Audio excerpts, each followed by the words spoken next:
ലോകത്തെ എല്ലാവർക്കും ഒരേപോലെ ഒരേ ഒരു കാര്യമേ ലഭിച്ചിട്ടുള്ളൂ, അത് സമയമാണ്. എല്ലാവർക്കും ഒരു ദിവസം 24 മണിക്കൂർ തന്നെയാണുള്ളത്. ആളുകളെ ലൈഫിൽ സക്സസ്ഫുൾ ആക്കുന്നതും ലൂസേഴ്സ് ആക്കുന്നതും ഇതേ 24 മണിക്കൂർ തന്നെയാണ്. വിജയികളായിട്ട് നാം കണക്കാക്കുന്ന ഓരോ ആളുകളും വിജയത്തിൽ എത്തിച്ചേർന്നത് ഈ 24 മണിക്കൂർ സമയം ബുദ്ധിപൂർവ്വം ഉപയോഗിച്ചതുകൊണ്ടാണ്. ബിൽ ഗേറ്റ്സിനും മാർക്ക് സക്കർബർഗിനും ഉള്ളത് നമുക്കുള്ളത് പോലെയുള്ള 24 മണിക്കൂർ തന്നെയാണ്.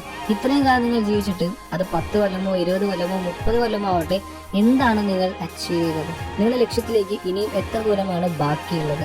ദിവസം മുഴുവൻ സ്ക്രോൾ ചെയ്തും കൂട്ടുകാരോടൊപ്പം ഹാങ് ഔട്ട് ചെയ്തും ഉറങ്ങിയും തീർത്തിട്ട് എൻ്റെ ചുറ്റുമുള്ളതൊന്നും ഓക്കെ അല്ല, എനിക്ക് എൻ്റെ ലക്ഷ്യത്തിനായിട്ട് പരിശ്രമിക്കാനായിട്ട് തീരെ സമയം കിട്ടുന്നില്ല എന്നൊക്കെ പറയാനായിട്ട് നിങ്ങൾക്ക് ലജ്ജ തോന്നുന്നില്ലേ? ഇനി നിങ്ങൾക്ക് അങ്ങനെ തോന്നിയിട്ടില്ല എന്നുണ്ടെങ്കിൽ മനസ്സിലായിക്കോളൂ, നിങ്ങൾ ഇപ്പോഴും ഉറക്കത്തിൽ തന്നെയാണ്. നിങ്ങൾ ഏതോ ഒരു ഫാന്റസി വേൾഡിലാണ്. കാരണം നിങ്ങളുടെ ലക്ഷ്യങ്ങൾ നേടാനായിട്ട്, സ്വപ്നങ്ങൾ നേടാനായിട്ട് നാളെ എന്നൊരു ദിവസം ഉണ്ടെന്ന് നിങ്ങൾ കരുതുന്നു. എന്നാൽ അത് വെറും ഒരു മിഥ്യാധാരണ മാത്രമാണ്. അങ്ങനെയുള്ള എത്ര നാളുകളാണ് നിങ്ങൾ പാഴാക്കി കളഞ്ഞത്? എത്ര ആഴ്ചകളും മാസങ്ങളും വർഷങ്ങളുമാണ് നാളെ എന്ന കാരണം കൊണ്ട് നിങ്ങൾ പാഴാക്കി കളഞ്ഞത്? അതെല്ലാം ഇനി തിരിച്ചു വരും എന്ന് നിങ്ങൾക്ക് തോന്നുന്നുണ്ടോ?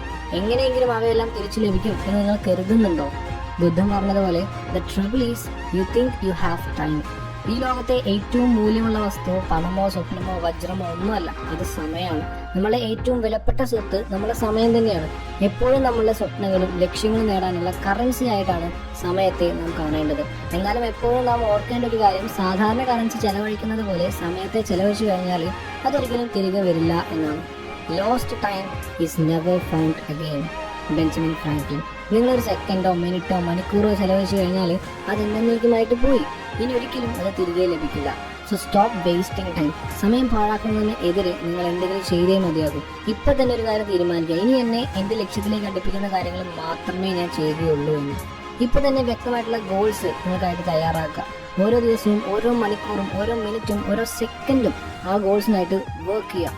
നിങ്ങൾ അല്ലെങ്കിൽ മറ്റാരാണ് നിങ്ങൾക്ക്